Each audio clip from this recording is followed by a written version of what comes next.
My own granddaughter invited me to her wedding, but told me I could only stand in the back, like a stranger. Do you know how that feels? To raise a family, to give every ounce of yourself, and then be told you're not worthy of a real seat at the table? When I first read those words, I swear my heart dropped into my stomach. That's how I'll start, because it's the truth, raw, ugly, and hard to admit. My name is Franklin Carter, but most people just call me Frank. I'm 68 years old, a retired construction worker who spent a lifetime with calloused hands and a stiff back from building homes that other families now live in. I never expected riches, but I did expect respect. At the very least, I expected love from the people who carry my blood. And in this story, the person who cut me the deepest wasn't a stranger or an enemy. It was family, my own granddaughter, Emily Carter. She's 24, smart, ambitious, beautiful, and on the day of her wedding, she was supposed to be the bridge that healed all the old wounds between me and my daughter Sandra. But instead, she became the battlefield. Let me paint the picture for you. I live alone now in a quiet town in Ohio. My wife, Margaret, passed away years ago. She was the kind of woman who could calm a storm with a smile. If she were still alive, I believe none of this would have happened. Margaret kept our family together. She believed in forgiveness, even when I was too stubborn for it. Without her, everything fell apart. My daughter Sandra and I haven't spoken much in years. She grew up seeing me as strict, maybe even controlling, though I only ever wanted the best for her. I worked long hours to keep food on the table, and sometimes that meant missing recitals, missing dinners, missing moments. I know I made mistakes, but what parent doesn't? Somewhere along the way, Sandra stopped seeing me as her father and started seeing me as a man to be avoided. When Emily was born, I thought I'd get a second chance. A chance to pour all the love I had into a little girl who didn't know about the past. But Sandra built walls. She controlled when I could visit, if I could call, if I could even send a gift. I still tried. I never missed a birthday card, never forgot a Christmas present. But I was the grandpa who lived in the shadows. So when the wedding invitation arrived, it felt like a miracle. For a moment, I thought maybe this was it. Maybe Emily wanted me there, not just in name, but in spirit. My hands shook as I opened the envelope. I could already see myself watching her walk down the aisle, proud as any grandfather could be. But then I noticed the extra note slipped inside. A note in Emily's handwriting. It said, "Grandpa, I'd love for you to come, but Mom says you'll have to sit in the back. Please don't make a scene." I must have read it 10 times. The words blurred as my eyes filled. In the back. Like I wasn't family. Like I was some distant cousin who barely made the guest list. I sat there for a long time, staring at that note. Anger boiled in my chest. Shame, too. But mostly heartbreak. I thought about Margaret and what she'd say if she saw me being treated this way. She'd tell me not to let my pride get in the way. She'd remind me that Emily was young, caught between her mother's bitterness and her own hopes. But even with Margaret's voice in my head, I couldn't shake the sting. How do you tell a man he's invited to his granddaughter's wedding, but only if he hides in the shadows? That's not an invitation, that's humiliation. And that's where my story begins, with a choice I had to make. Do I swallow my pride and go anyway, letting Sandra win by pushing me to the sidelines? Or do I decline and risk Emily thinking I don't care? I'll tell you right now, I didn't choose either. I chose something else. Something that would shake Emily to her core and make her see me, not as the man her mother resented, but as the grandfather who always loved her. Because sometimes, when life pushes you to the back of the room, you find another way to step into the light. Before I tell you what I decided to do about that wedding invitation, you need to understand who I am, where I come from, and why that note from Emily cut so deep. My name is Franklin Carter, but people around here just call me Frank. I've lived in the same little town in Ohio my whole life. I'm 68 years old, retired from construction, and I've got the kind of hands that will never wash clean. You can still see the lines where the cement dried into my skin, the scars from nails and sharp wood, the stiffness in my knuckles from decades of hard labor. Those hands built houses, bridges, porches, things that will outlast me. But what they didn't build, or at least not well enough, was a family that stayed together.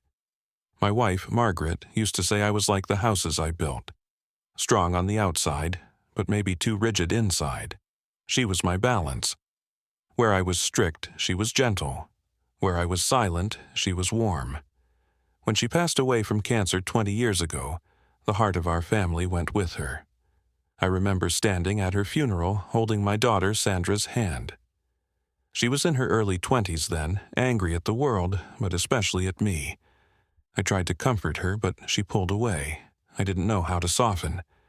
I only knew how to work, to provide, to say, "It'll be okay," even when I didn't feel it.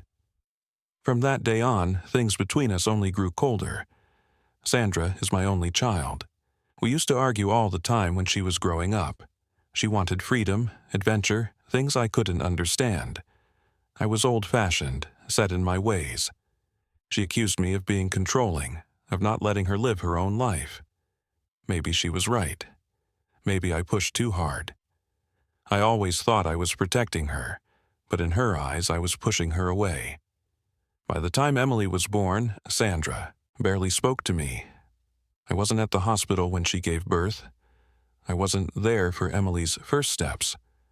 I wasn't there for her school plays or her birthdays, not because I didn't want to be, but because Sandra made it clear I wasn't welcome. "Dad, you're too negative," she'd say. "I don't want you filling her head with your old ways." Still, I tried. Every year I sent Emily a birthday card, sometimes with a little money tucked inside, sometimes just a handwritten note telling her I loved her and was proud of her. When she was old enough to read, she wrote back once or twice. I still have one of her letters in my drawer. She drew a stick figure of me and her holding hands, with a heart floating above us. She couldn't have been more than 7. That little drawing kept me going through years of silence. But the truth is, I was more like a shadow in her life than a grandfather. Other kids had grandpas at Christmas dinners, grandpas teaching them how to fish, grandpas cheering at their graduations. Emily had a grandfather who mailed envelopes from a town she rarely visited. Living alone doesn't make that easier. My house is small, quiet, too quiet most days. I spend mornings fixing things that don't really need fixing. An old lawnmower, a squeaky hinge, the wobbly leg of a table. In the afternoons, I sit in the garage with a cup of coffee and watch the world pass by. Neighbors wave, kids ride bikes, but I'm just Mr. Carter, the old man who keeps to himself. Evenings are the hardest. I'll sit in my recliner, flipping through photo albums, Margaret smiling on our wedding day, Sandra blowing out candles at her 16th birthday, pictures of a young me holding Sandra on my shoulders at the county fair. But there are almost no pictures of Emily and me together. It's like there's a hole where our story should be. So, when that wedding invitation arrived, it wasn't just an invitation. It was hope. It was a crack in the wall that had stood between us for decades. For a moment, I believed Emily wanted me there, not out of obligation, but out of love. That's why the note hurt so much. It wasn't just about sitting in the back, it was a reminder that in Sandra's eyes I'd always be the man who didn't measure up. And in Emily's eyes, maybe I was just a guest, not a grandfather. I tell you all this so you understand. I'm not a man who scares easily. I've faced storms on construction sites, broken bones, long nights without a dollar in my pocket. But nothing ever broke me like the quiet distance between me and my own family.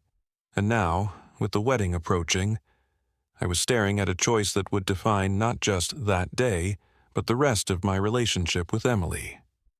Would I let myself be treated like an outsider, or would I finally show her who her grandfather really was? That's the man you're listening to right now. A man with calloused hands, a bruised heart, and one last chance to set things right.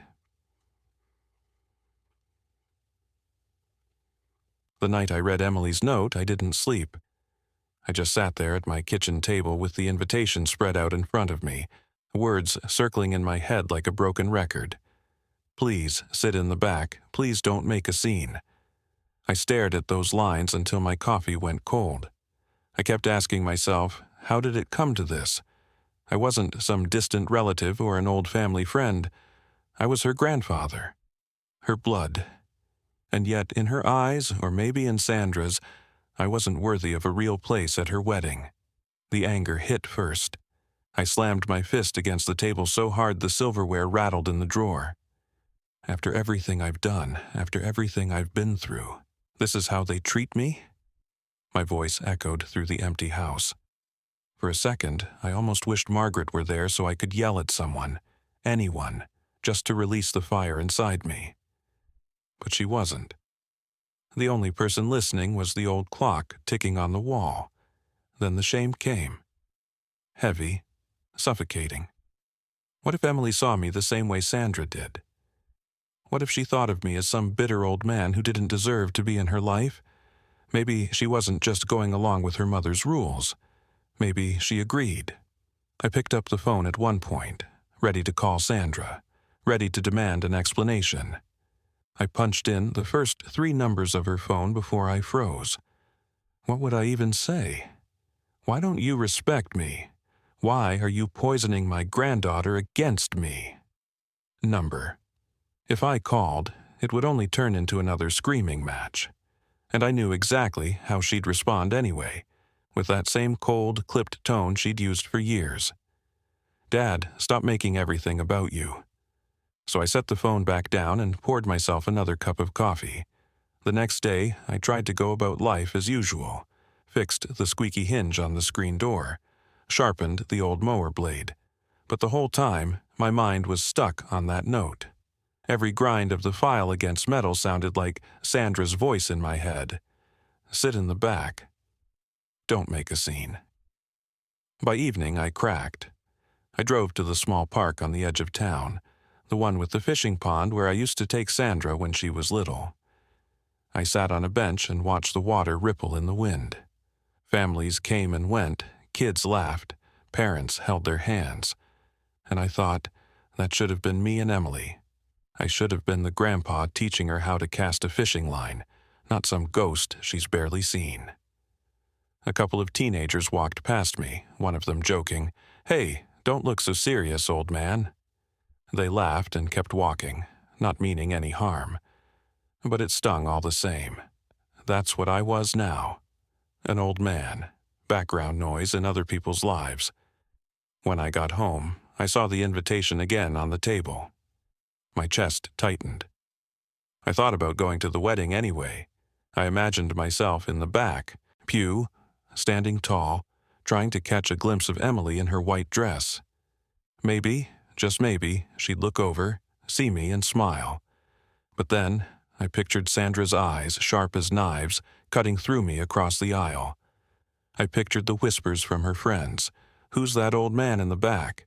And worst of all, I pictured Emily caught in the middle, torn between the mother she loves and the grandfather she doesn't really know. That's when the fear set in. What if by showing up, I only made things worse? What if I ruined her day? For days, I wrestled with it. One moment, I was determined to go, to show them I wouldn't be silenced. The next, I was convinced I should stay home and spare Emily the tension. The war inside me felt endless. One evening, my neighbor, Harold, stopped by. He's a widower like me, a couple of years older, and the closest thing I have to a friend these days. He noticed the envelope on the table and asked, "Wedding invitation?" "Yeah," I muttered, "from my granddaughter." "That's good news, isn't it?" he said. I shook my head. "She only invited me if I promised to sit in the back." Harold frowned. "That's rough." He paused, then asked, "What are you going to do?" I didn't have an answer, not yet, but saying it out loud, admitting that my own granddaughter had asked me to come like some kind of outsider, hit me harder than ever. That's when the conflict reached its peak inside me. I knew I had to make a choice. Attend and accept humiliation, or decline and risk Emily thinking I didn't care. Either way, I stood to lose something precious, my pride or my granddaughter's trust. And as I sat there in the silence of my house that night staring at the invitation, I realized maybe there was a third way. A way to speak louder than showing up in the back row. A way to remind Emily who I really was and what her grandmother had always wanted her to know. But that choice, that turning point, wasn't clear yet. All I knew was that I couldn't let things stand the way they were. The morning after Harold left, I woke up to the sound of rain tapping on the roof. It was the kind of steady, quiet rain that makes everything feel heavier than it already is. I sat at the kitchen table again, staring at the wedding invitation. The ink on Emily's note seemed sharper than ever, like it had burned itself into the paper. Please sit in the back. Please don't make a scene. I'd gone through every possibility in my mind. Show up and swallow my pride. Stay home and accept the distance. But none of it felt right. I needed something different. Something that would tell Emily the truth about who I was and what I carried in my heart. So I did something I hadn't done in years. I climbed the attic steps. The air up there was thick with dust, and the single pull-string light bulb flickered when I tugged it. Boxes were stacked high, labeled in Margaret's careful handwriting. Christmas decorations, Sandra's school papers, family photos. Just seeing her handwriting made my chest ache. She had been gone for 20 years, and still her presence filled that attic. I opened one box labeled Margaret's keepsakes. Inside were little things she had held onto, her recipe cards, a pressed flower from our first anniversary, the quilt she had sewn by hand when Sandra was a baby. And at the very bottom, beneath a layer of tissue paper yellowed with age, was the box I had almost forgotten. It was wooden, about the size of a shoebox, with Margaret's initials carved into the lid. She had asked me to build it for her not long after Emily was born.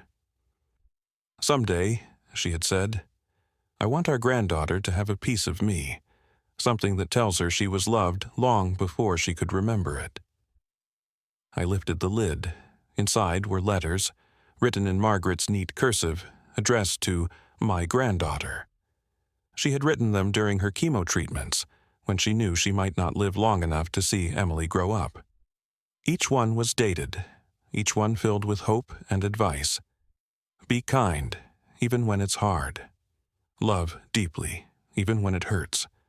Know that your family, no matter what, is your foundation.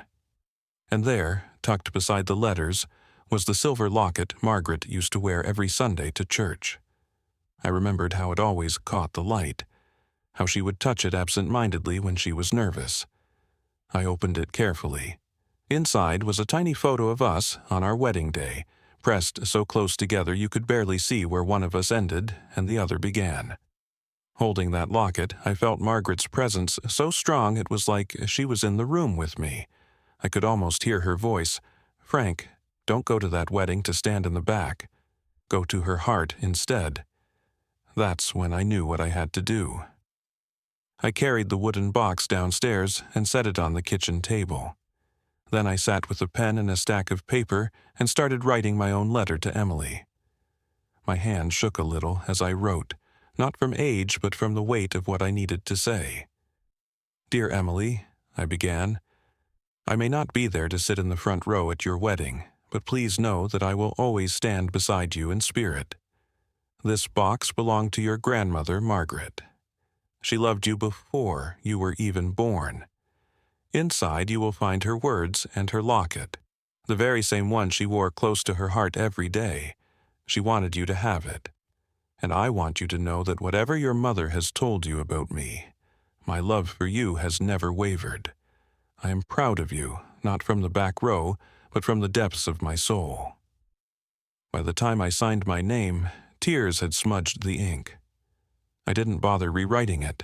The smudges were proof that the words came from my heart. I placed Margaret's letters and the locket back inside the wooden box. Then I laid my letter on top, closed the lid, and tied it with a piece of twine I had kept in the drawer. It wasn't fancy, but it was honest. The next day I drove into town and carried the box to the post office. The clerk behind the counter asked, "A special delivery?" "Yes," I said, my voice steady. "This one's important."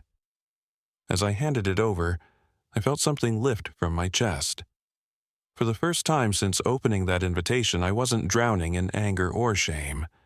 I was filled with something else, peace. Because I knew that when Emily opened that box, she wouldn't just see a gift. She would see her grandmother's love, and mine too. She would see that I wasn't a man to be hidden in the back row. I was her grandfather, and no seat in the world could take that away. The morning of Emily's wedding came quicker than I expected.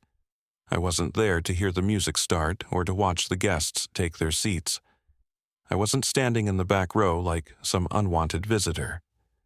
Instead, I was at home, sitting in my recliner with the quiet hum of the radio filling the room. I pictured the church in my mind.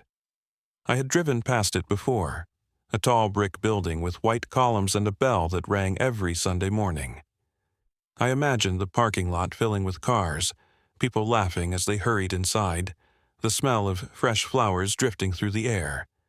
And somewhere inside, my granddaughter was putting on her dress, surrounded by her friends and her mother. I wondered if she had already opened the box. Later that afternoon, my phone buzzed. It was Harold, my neighbor, checking in. "Big day for your granddaughter, huh?" he said. "Yeah," I answered softly. "I'm not there, though." There was a pause. "You sent that box, didn't you?" "I did," I said. "Now it's up to her." While I sat in silence, miles away, Emily was upstairs in a bridal suite with her maid of honor, Lily. Her white gown shimmered in the light from the window, her veil draped carefully over the chair. In front of her sat the wooden box, the twine still tied neatly around it. "From your grandpa?" Lily asked. Emily nodded. She hesitated for a long moment, then untied the twine with careful fingers. The lid creaked open, and the first thing she saw was my letter. She unfolded it slowly, the paper trembling in her hands as she read the words I had poured my heart into. By the time she reached the line, "I will always stand beside you in spirit," her eyes filled with tears. Her voice cracked as she whispered, "He really does love me." Lily touched her shoulder gently. "Of course he does." Then Emily lifted the letters from her grandmother, Margaret, each one still tucked neatly in their envelopes. She opened the first, written in that neat cursive her mother had probably never told her about. "My dearest granddaughter," it began. "If you are reading this, it means I am not there with you. But please know, I have loved you since the moment I knew you would come into this world." Emily gasped and covered her mouth. "These are from my grandma." Finally, she reached the silver locket. She turned it over in her palm, the delicate chain slipping through her fingers. When she opened it and saw the picture of Margaret and me on our wedding day, something inside her broke wide open. Lily handed her a tissue. "Emily, this is incredible." Emily wiped her eyes, clutching the locket to her chest. "I don't care what my mom says, I'm wearing this." A few minutes later, when Sandra entered the room to hurry her daughter along, she froze at the sight of the locket around Emily's neck. "Where did you get that?" she demanded. "From Grandpa," Emily said firmly. Her voice wasn't angry, but it was steady, stronger than Sandra expected. "And I'm wearing it when I walk down the aisle." Sandra's jaw tightened. "Emily!" "No, Mom," Emily interrupted. "This is my day, and I want a part of Grandma with me. I want a part of Grandpa, too. You can't take that away from me." Sandra didn't argue further, but her silence said enough. For the first time, Emily had chosen me over her mother's bitterness. When the ceremony began, Emily walked down the aisle with the locket resting just above her heart. Guests noticed it right away, whispering to one another. One woman leaned toward her husband and asked, "Is that Margaret's?" Another nodded. "Yes, Frank gave it to her." Even though I wasn't there, my presence filled that room. It wasn't the back row that held me. It was the locket, the letters, the love that could not be silenced. Back at home, I imagined the moment as if I were standing in the aisle myself. I pictured her smiling through tears, the locket catching the light just like it used to when Margaret wore it. I pictured the look on Sandra's face when she realized her daughter had chosen to honor me. And in that moment, though I wasn't physically at the wedding, I felt something I hadn't felt in years. I was part of my family again. That night, after the wedding, I sat alone in my living room. The house was dark except for the soft glow of the lamp by my recliner. I hadn't touched my dinner. The radio was off. The silence felt heavier than usual, as if the whole house was holding its breath with me. I didn't know how the day had gone. All I knew was that my gift was in Emily's hands, and somewhere out there she was starting a new life with her husband. Maybe she had opened the box and set it aside. Maybe she had smiled politely and tucked it away, never to be mentioned again. Or maybe, just maybe, it had meant something. I was dozing in my chair when the phone rang. At first, I thought I was dreaming, but then it rang again, sharp and clear. I shuffled to the table, picked up the receiver, and said, "Hello?" On the other end, I heard a voice I hadn't heard in years, soft, trembling, and familiar. "Grandpa?" My heart stopped. "Emily?" She sniffled, and I could hear the emotion in her voice. "Yes, it's me." I sat down, hard in the chair, gripping the phone. "How was the wedding?" I asked, trying to keep my voice steady. "It was beautiful," she whispered, "but Grandpa, your gift is what made it unforgettable."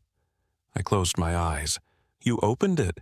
"Yes, I read your letter. I read Grandma's letters, too. I wore her locket down the aisle." Her voice broke into tears. "Everyone noticed." Mom wasn't happy, but I didn't care. For the first time, I felt like I had a piece of her, and of you, right there with me. Tears stung my eyes. I pressed the phone tighter to my ear, afraid that if I let go, I'd lose her voice. "Emily, I wish I could have been there." "You were there," she said firmly. "I felt you with me every step I took. When I looked in the mirror and saw the locket, I knew you were by my side, and I realized something. Mom's anger isn't yours to carry. It never was." Those words hit me harder than any hammer I ever swung. For years, I had believed that Sandra's bitterness had poisoned Emily against me. But in that moment, I realized Emily could see the truth for herself. She had chosen to see me for who I really was. "I'm sorry, Grandpa," she continued. "I'm sorry for the years we lost, for not standing up sooner, but I don't want to lose you anymore. I want you in my life, not in the back row, but right beside me." I couldn't speak right away. My throat felt tight and my hands trembled. Finally, I managed, "Emily, I've loved you every day of your life. That never changed, and I'll be here for you, for as long as you'll have me." We talked for nearly an hour that night. She told me about the ceremony, about her new husband, about how she planned to frame Margaret's letters so she could keep them close. She promised to visit me soon, to bring photos from the wedding. For the first time in decades, I felt like I wasn't just waiting on the sidelines anymore. After we hung up, I sat in the quiet again. But this time, the silence wasn't heavy. It was peaceful. Margaret's picture sat on the mantel above the fireplace, and I swear her smile looked a little brighter in the glow of the lamp. I whispered to her, "You were right, Margaret. Love speaks louder than pride, louder than anger." And tonight, it finally spoke to Emily. That's the lesson I carry with me now. Sometimes standing up for yourself doesn't mean shouting or demanding your place. Sometimes it means holding on to your dignity and letting love do the talking. When I refused to sit in the back row, I wasn't walking away from my granddaughter. I was walking toward her, just in a different way.